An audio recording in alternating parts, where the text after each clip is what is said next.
Mitos y leyendas. La búsqueda del libro de los hechizos.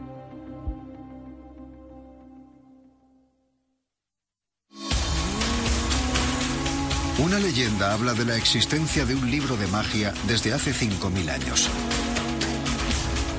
Fue el legado de un dios egipcio y contiene hechizos que pueden predecir el futuro.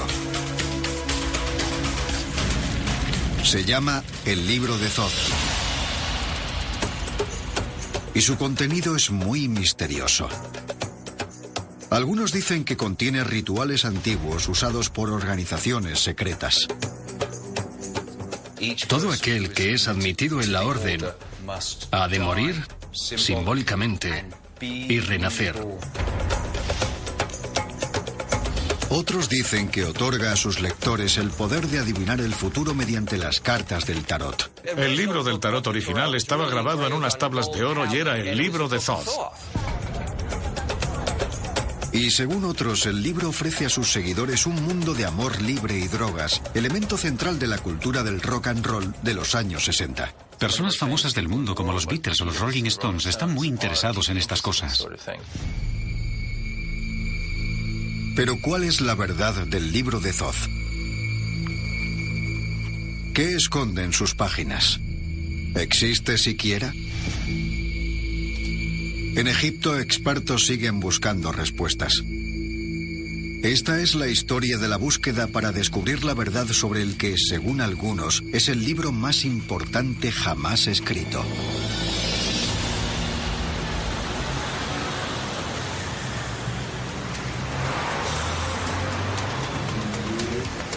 Centro de Londres. En esta ajetreada ciudad se esconden librerías especializadas en lo oculto y el esoterismo. Venden de todo, desde libros sobre sabiduría antigua a amuletos mágicos. Pero una de las imágenes más comunes es la de un antiguo dios egipcio.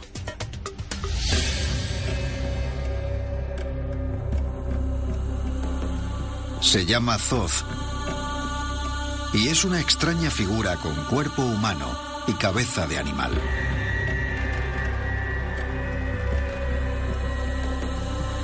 Y en los estantes hay copias de su libro, el llamado libro de Thoth.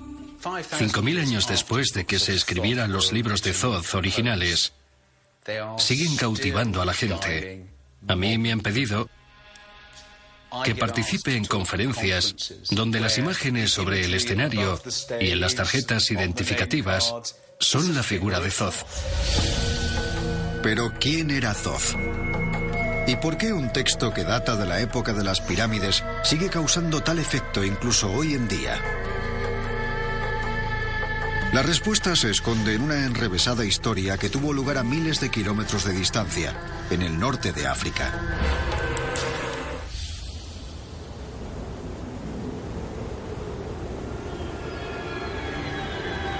El Valle del Nilo. Durante años, en lugares de todo Egipto, arqueólogos han ido descubriendo la que probablemente fuera la mayor civilización del mundo antiguo.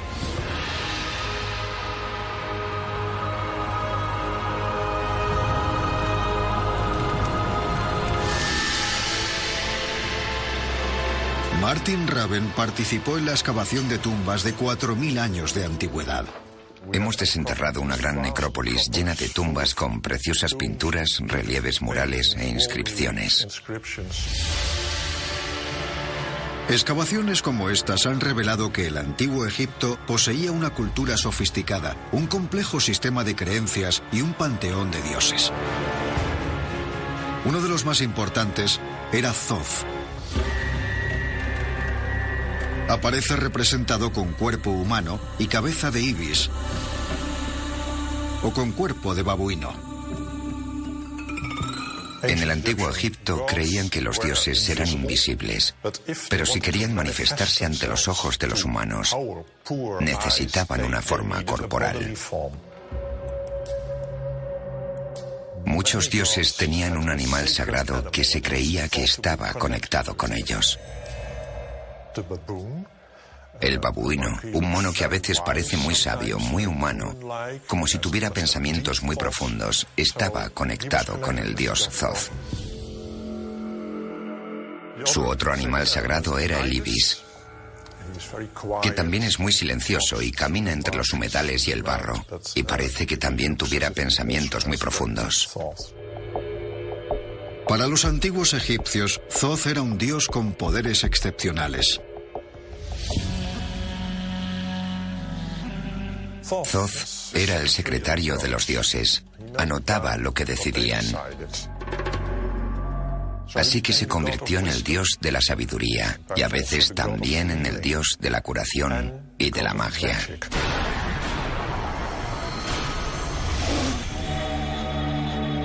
Según cuenta la leyenda, Thoth dejó a los mortales el legado de su magia en un libro que otorgaba a sus lectores poderes increíbles. Según la literatura del antiguo Egipto, el libro de Thoth contiene una sabiduría mágica, esotérica y secreta que permitiría a un individuo comunicarse con los dioses, hablar con los animales y acceder al más allá. Tal era la reputación del libro de Thoth que su fama se extendió por el mundo antiguo.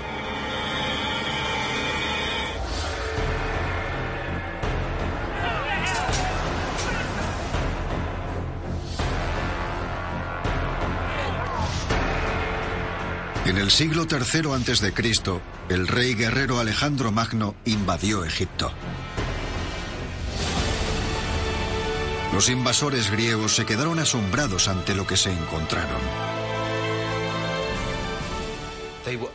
Les deslumbró esa civilización de edificios maravillosos. Pirámides, estatuas, todas las cosas fabulosas que podemos ver hoy en día, pero que en aquella época estaban en todo su esplendor.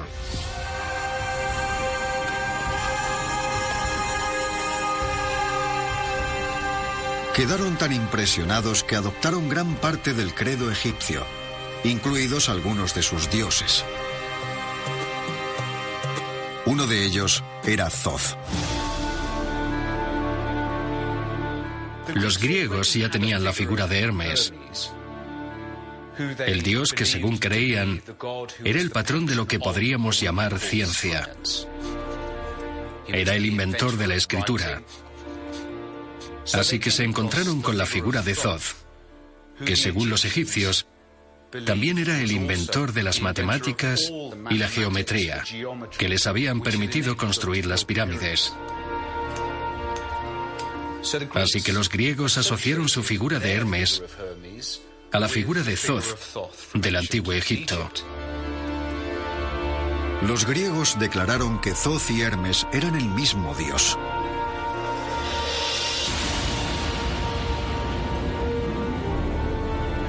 Se dice que también adoptaron el libro de Thoth y crearon una nueva versión, el Corpus Hermeticum. Pero en el nuevo libro se colaron influencias griegas. El texto egipcio original y el nuevo texto griego se confundieron. Y así, mientras la cultura griega engullía a la egipcia, el texto original de Thoth sencillamente desapareció. Los griegos fueron seguidos por los romanos. La sabiduría del Corpus Hermeticum fue absorbida por la cultura romana antigua. Pero entonces se produjo un cambio crucial.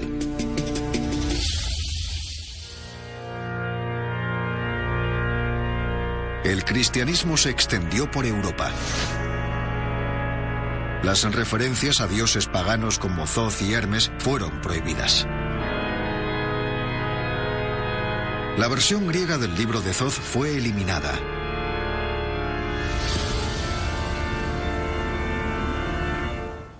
Con la aparición del cristianismo, sobre todo cuando fue adoptado como religión oficial por el Imperio Romano, sustituyendo así a la antigua filosofía pagana.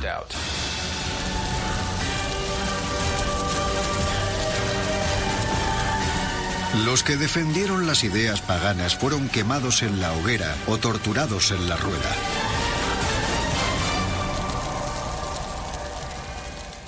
Los estragos causados por la intolerancia provocaron la pérdida del Corpus Hermeticum. Primero se había desvanecido el libro de Thoth original en Egipto. Luego la versión griega, el Corpus Hermeticum, también desapareció.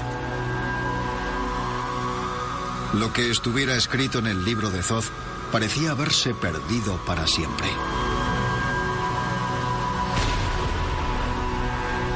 Pero entonces se produjo otra revolución en el pensamiento occidental.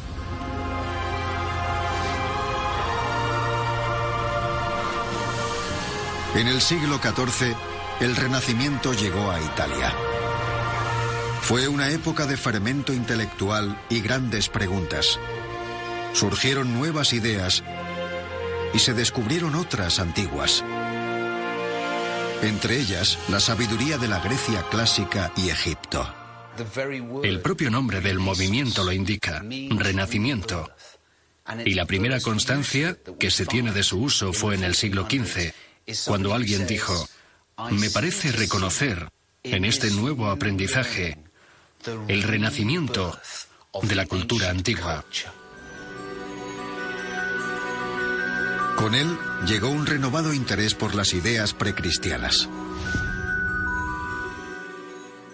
Si pensamos en los cuadros de Botticelli, por ejemplo, Venus y Marte, o el nacimiento de Venus, son dioses paganos que estaban siendo pintados por primera vez en Europa desde hacía miles de años.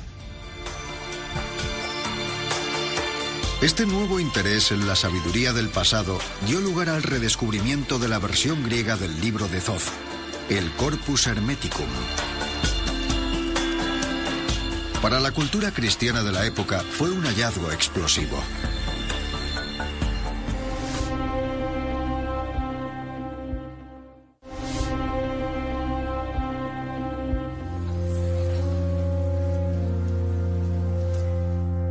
La Iglesia Católica llevaba más de 1000 años gobernando Europa. Pero cada vez eran más los que pensaban que era demasiado autoritaria y poderosa. Las instituciones se habían vuelto terriblemente corruptas. El oficio del Papa había quedado totalmente desacreditado. Las bulas se compraban y vendían. La Iglesia había perdido el respeto incluso del pueblo llano.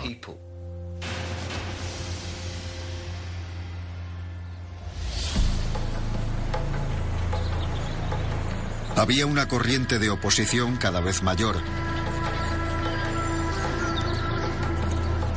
La gente empezó a volver la vista hacia el antiguo Egipto y la Grecia clásica para encontrar una inspiración religiosa alternativa. Alguien llevó a Florencia los libros de Hermes, el Corpus Hermeticum, y la corte de los Medici, que todavía se estaba recuperando del descubrimiento de Platón y de los filósofos presocráticos, se encontró de repente con estos libros de Hermes o de Thoth por primera vez. La versión griega del libro de Thoth fue traducida al latín y publicada en Italia.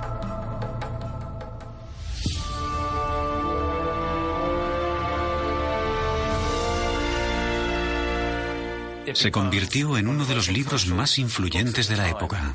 Se hicieron varias ediciones durante el siglo y medio siguiente. Puede que no fuera el texto egipcio original, pero hizo que por el mundo renacentista se extendiera una ola de optimismo.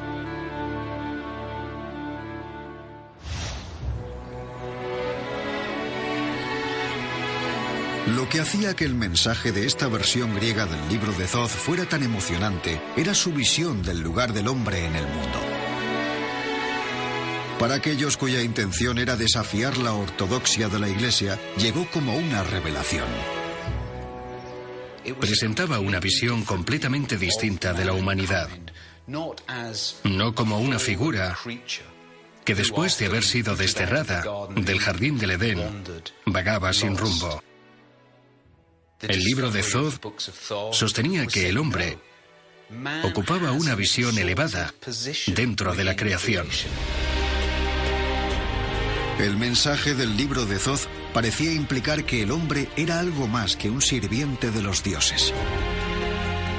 No solo tenía los mismos poderes que los dioses, sino que era su deber usar esos poderes para crear un mundo mejor, más bello. Thoth parecía ofrecer una nueva visión de la importancia del lugar del hombre en la Tierra.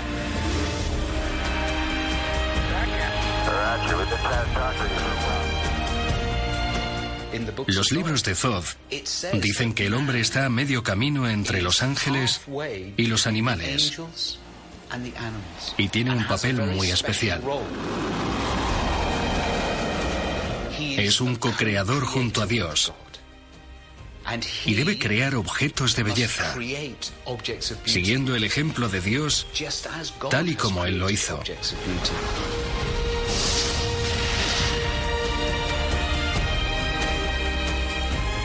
Expone una idea optimista sobre el hombre, sobre los poderes de la mente, la imaginación, la capacidad de comprender el mundo. Para muchos, el libro de Thoth parecía ofrecer una visión muy atractiva de la humanidad. Y como aparentemente databa del antiguo Egipto, el conocimiento de Thoth era casi tan antiguo como el propio mundo. Podemos imaginarlo como una especie de cascada, una especie de montaña con un lago en la cima, de aguas cristalinas que con el tiempo había ido descendiendo. Eran las mismas aguas, pero se habían ido enturbiando. Y lo que los filósofos del Renacimiento creyeron, cuando tuvieron el Corpus Hermeticum en sus manos, era que iban a ir a la fuente, al origen de las aguas puras del conocimiento antiguo. Lo irónico era que esa filosofía alternativa se basaba en la versión griega del libro de Thoth. Nadie podía estar seguro de cuánto tenía en común con el texto egipcio original. Pero en el nombre de la sabiduría egipcia avanzarían en direcciones muy curiosas.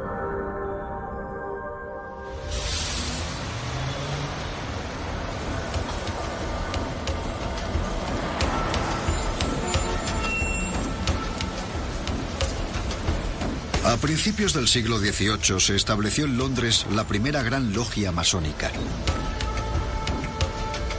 la que llegaría a convertirse en la sociedad secreta más poderosa de todos los tiempos. Una organización de políticos, presidentes, líderes empresariales y cívicos.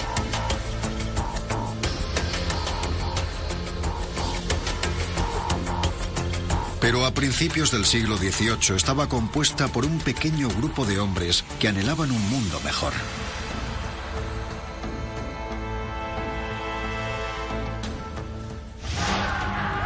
Era una época de guerra e intolerancia. Había luchas entre Inglaterra y Escocia, entre católicos y protestantes. El período inicial de la francmasonería fue uno de gran inmoralidad. En política y religión había muchísima corrupción. Ellos intentaban buscar un modo de unir al pueblo para olvidar esas diferencias. Los primeros masones buscaron inspiración a su alrededor y la encontraron en el redescubrimiento que el Renacimiento hizo del mundo antiguo.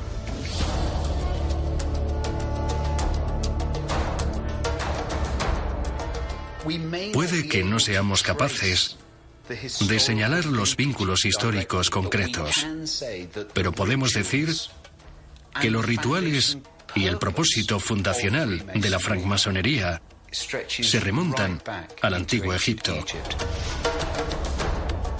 Como los hombres del Renacimiento antes de ellos, los primeros masones quedaron cautivados por la visión más activa que tenía Thoth de la humanidad. La Grecia clásica y Egipto eran consideradas la cuna de la civilización, de cosas como la ciencia y las matemáticas, que por ejemplo eran la base de la arquitectura. Los masones los consideraban los cimientos del arte que habían dejado atrás. Así que sentían una gran reverencia por cualquier cosa de la época clásica y del antiguo Egipto. Para plasmar esa reverencia, los masones adoptaron símbolos egipcios. Importaron cosas como la esfinge, las pirámides y lo que tuviera que ver con Egipto.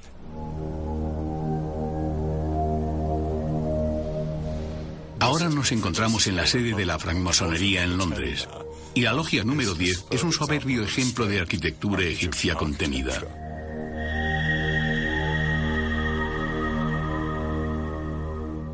Hay copias del libro de los muertos de los egipcios en las paredes y columnas, cuyos pilares están decorados con flores de loto.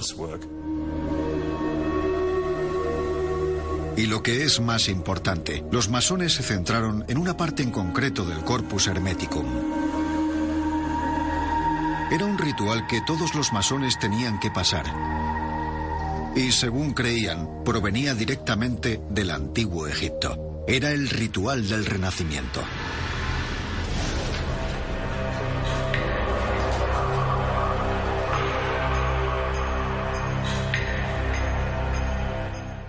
Todo aquel que es admitido en la orden ha de morir simbólicamente y renacer como una nueva persona.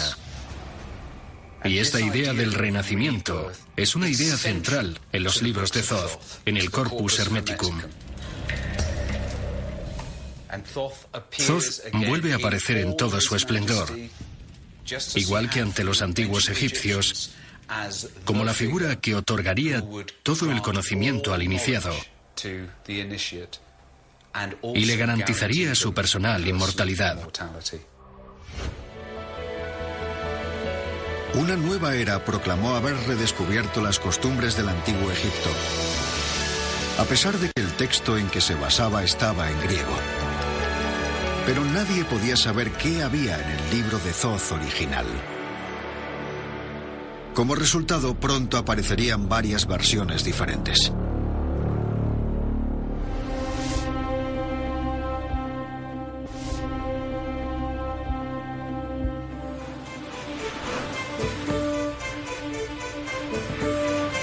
París, finales del siglo XVIII. Mientras la francmasonería se extendía por Europa, algo nuevo despertaba en Francia. Antoine Cor de Gébelin era un famoso escritor y pensador suizo. Cor de Gébelin era ocultista y masón. De hecho, pertenecía a la misma logia masónica de París que Voltaire y era amigo del rey de Francia. Así que estaba muy bien conectado. Cor de Gébelin tenía dos intereses principales. El primero era el antiguo Egipto. Y el segundo, los juegos de cartas. Las cartas eran un popular pasatiempo. Muchas tenían ilustraciones de figuras y eventos míticos o populares. Se usaban en un juego llamado tarot, el equivalente del siglo XVIII al romy o al bridge. A mediados del siglo XVIII, Cor de Gébelin unió sus dos intereses. Mientras usaba una baraja de cartas del tarot, llegó a una sorprendente conclusión. Empezó a fijarse en la baraja y se dio cuenta de que estaba basada en la filosofía hermética. Entonces empezó a pensar que todas las cartas parecían estar relacionadas con el libro más importante del mundo, el libro del conocimiento. La teoría de Gébelin, según la cual las cartas eran el libro de Thoth original, no es tan extraña como parece. Sabía que los egipcios habrían usado jeroglíficos para escribir el libro de Thoth. Los jeroglíficos son imágenes, al igual que las cartas del tarot. Por lo cual, le pareció que tenía sentido que la sabiduría egipcia original del libro de Thoth pudiera haber sido representada en las cartas mediante las ilustraciones. Solo hacía falta que alguien tan perspicaz como Cor de Gébelin lo descubriera. Así que tenemos la baraja de cartas con imágenes que podría ser un libro de jeroglíficos, que podría ser el libro de Thoth.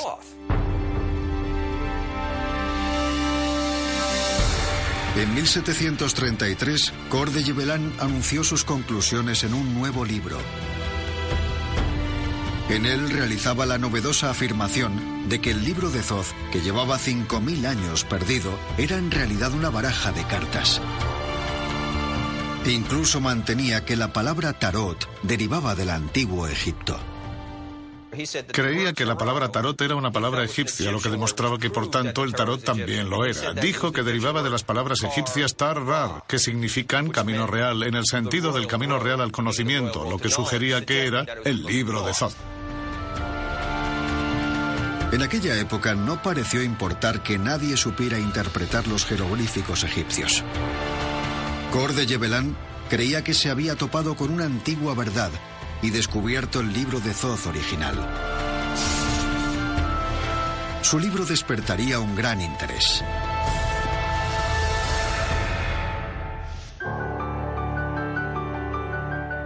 Un hombre que quedó cautivado por él fue un vendedor ambulante, maestro y espiritista llamado Jean-Baptiste Aliet.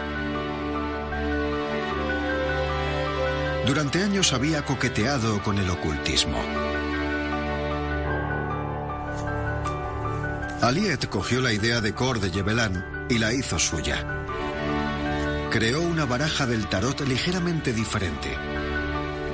Lo llamó el tarot Eteilla.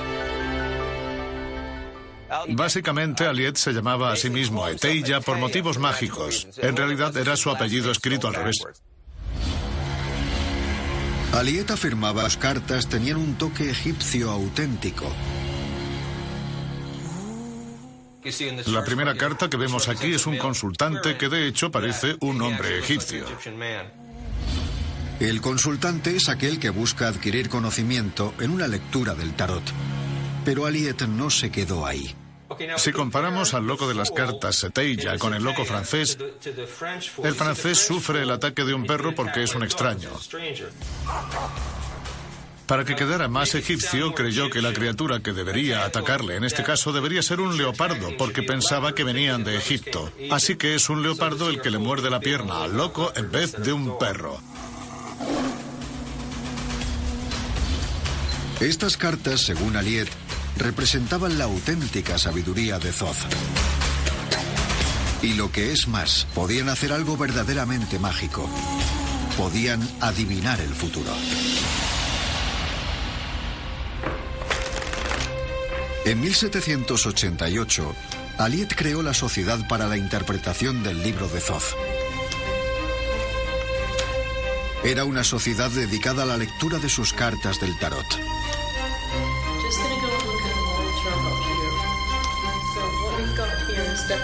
Casi 2000 años después de su desaparición, afirmaban que la versión original, la versión egipcia del libro de Thoth, había reaparecido gracias a la labor de dos franceses. La leyenda del libro de Thoth había dado un nuevo giro. Pero pronto habría una versión más del libro.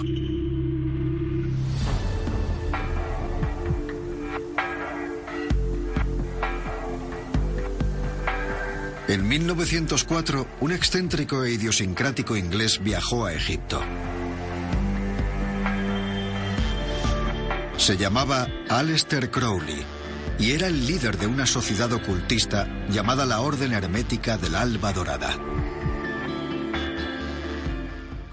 Crowley se creía un artista, un pintor, un poeta, un gran mago que estaba destinado a la grandeza. Podía sentirlo en su interior. Afirmaba que un día en el Cairo, los dioses egipcios le habían transmitido un mensaje.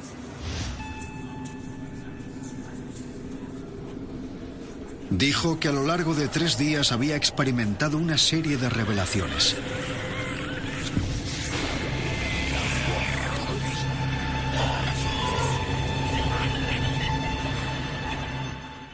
Se sentó en su estudio, en su mesa, con sus utensilios de escritura, y se le apareció un ser que era como transparente. Se colocó junto a su hombro izquierdo y le empezó a dictar lo que tenía que escribir, y eso hizo.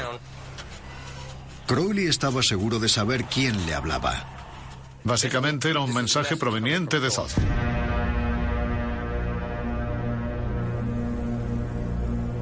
Crowley tituló el texto El Libro de la Ley. Si contaba la verdad, sería la versión más auténtica del libro de Thoth hasta el momento. Provenía del propio Dios.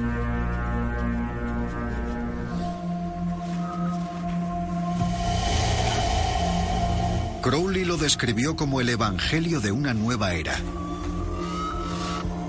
Su versión del libro de Thoth consistía en una serie de dogmas.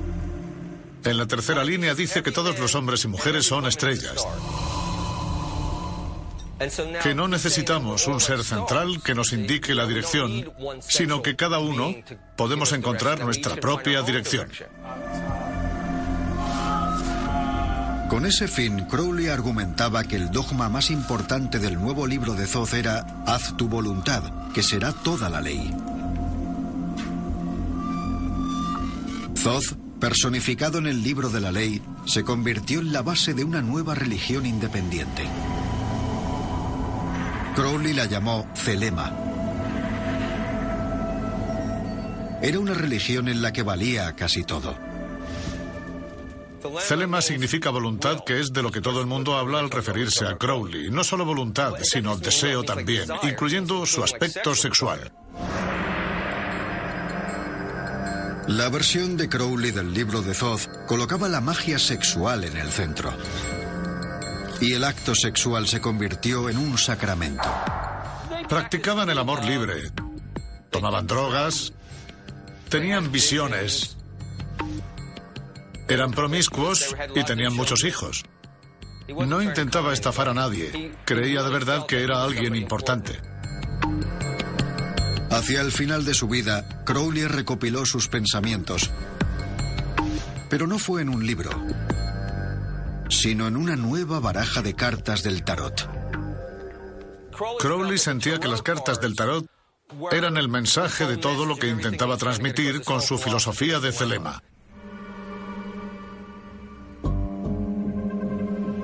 Las publicó como una versión más del libro de Thoth.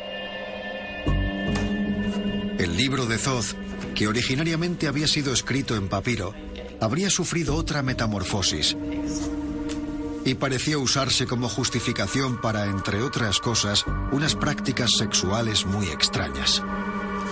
Crowley murió en 1947, pero su legado sería recibido por una nueva generación.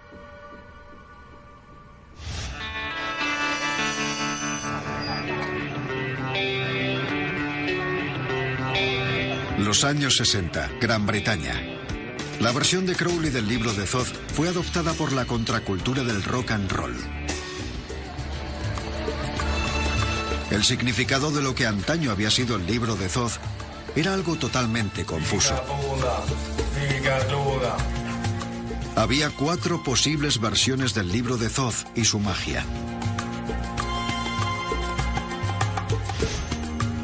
La antigua versión griega, el Corpus Hermeticum, traducida al latín y aceptada durante el Renacimiento. La versión de Aliet del siglo XVIII, una baraja de cartas del tarot que, según afirmaba, era la representación del texto jeroglífico original. La versión libertina de Crowley, una baraja de cartas del tarot que, según decía, era un mensaje del propio Thoth. Y la versión de 1960, que mezclaba varias versiones anteriores para crear otra diferente.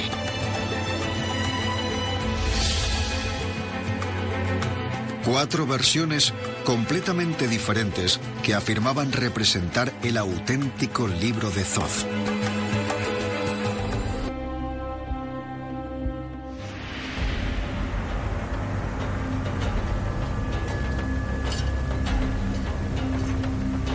Desde hace más de 100 años, excavaciones arqueológicas han ido desvelando los misterios de la civilización egipcia.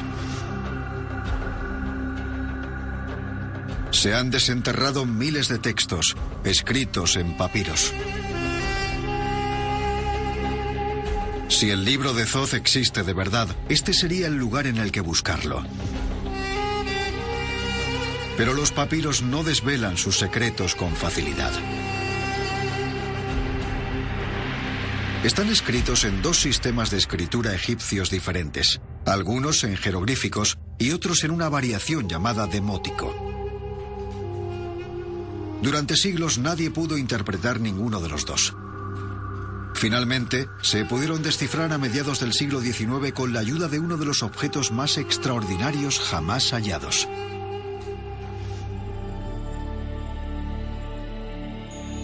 La piedra Roseta.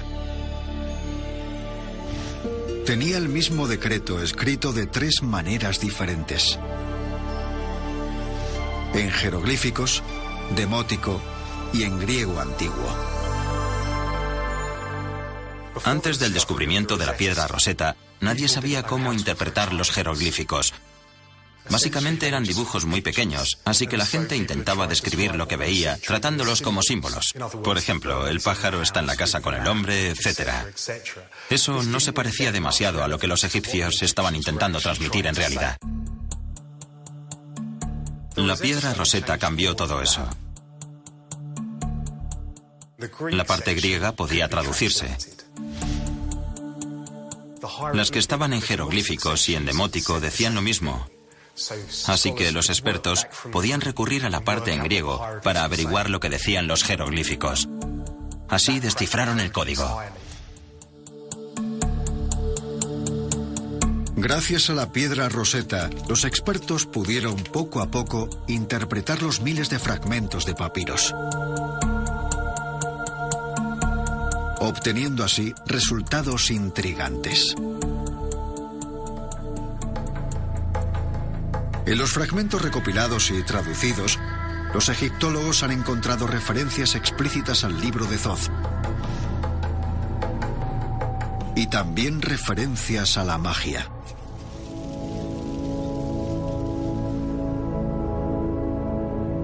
Pero no es la magia tal y como solemos entenderla. La gente pensaba que era un milagro que la luna no se precipitara sobre la Tierra, o incluso el sol, que hubiera un cambio entre el día y la noche. Así que la magia del libro de Thoth no ayudaba a predecir el futuro. Era sencillamente una manera de comprender el mundo. La magia es una manera de encontrarle sentido al mundo invisible. Cosas como el cambio de estaciones, que el día y la noche se sucedan, y también las enfermedades. Todas esas cosas cuya causa no eran capaces de identificar. Podías estar vivo un día y muerto al siguiente. Y eso explicaba que la gente buscara ayuda en cualquier ámbito posible. Por eso la magia era tan increíblemente importante para ellos. En los papiros también encontraron referencias a hechizos. Pero una vez más, no eran hechizos como solemos entenderlos. No eran mágicos.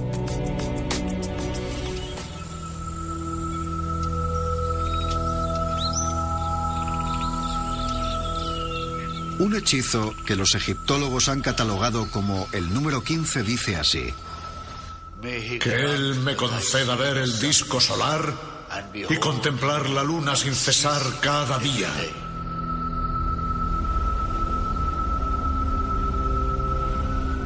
El hechizo número 31 trata sobre una amenaza habitual. Atrás, retrocede, atrás, cocodrilo, no te enfrentes a mí porque vivo por mi magia.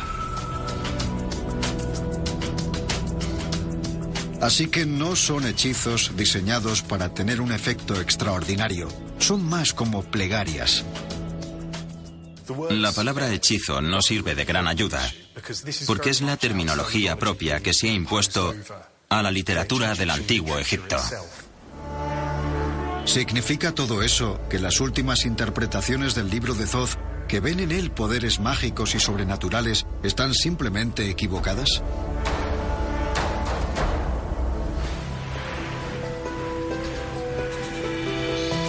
Gradualmente va quedando más claro lo que es el libro de Thoth y lo que no es. Hay referencias a que el hombre sea casi un dios, como creían en el Renacimiento, y también al ritual masónico de la muerte y el renacimiento. Estas pistas sugieren que el corpus hermético griego contenía parte del pensamiento egipcio original. Pero no hay ninguna referencia en ninguno de los papiros al tarot o a imágenes de cartas del tarot. Tampoco hay ninguna referencia a la versión de libre albedrío de Crowley o su defensa de la promiscuidad. Y no hay ninguna referencia a los rituales del misticismo de la nueva era. Todo eso no son más que invenciones. Pero en esos papiros hay algo que es mucho más significativo.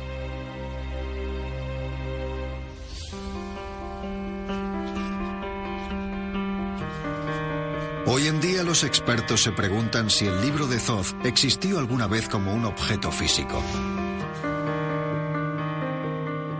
A pesar de las menciones, no estamos convencidos de que exista un libro de Thoth que podamos encontrar algún día. Las referencias al libro de Thoth parecen metáforas de la colección de la literatura religiosa del antiguo Egipto en su totalidad.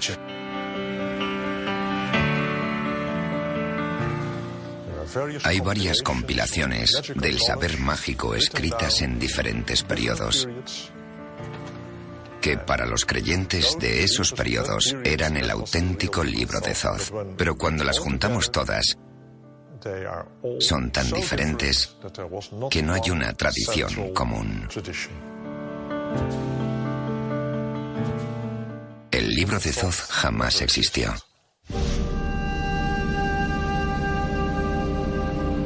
¿Significa eso que la leyenda de Thoth y su libro mágico desaparecerán? Parece poco probable. En 2002, una encuesta de la BBC situó a Crowley en el puesto número 73 de la lista de británicos más influyentes de la historia. Y una nueva generación está ensalzando las leyendas del antiguo Egipto. Nuevas películas y videojuegos se inspiran en el antiguo Egipto. Y aunque no exista ningún libro de Thoth, eso no impedirá que una nueva generación crea en él. La leyenda de Thoth y su magia, con 5000 años de antigüedad, sigue ejerciendo una fuerza muy poderosa. Hoy en día, sigue habiendo sociedades secretas que consideran a Thoth el Mistagogo arquetípico, la persona, el Dios que nos guiará hacia los misterios arcanos de la conciencia.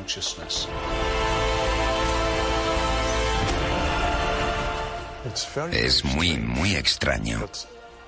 Pero parece que Thoth tiene algo diferente que decir cada siglo. Se ha convertido en una figura central para la gente que cree que hay algo más en este mundo de lo que puede explicar la ciencia.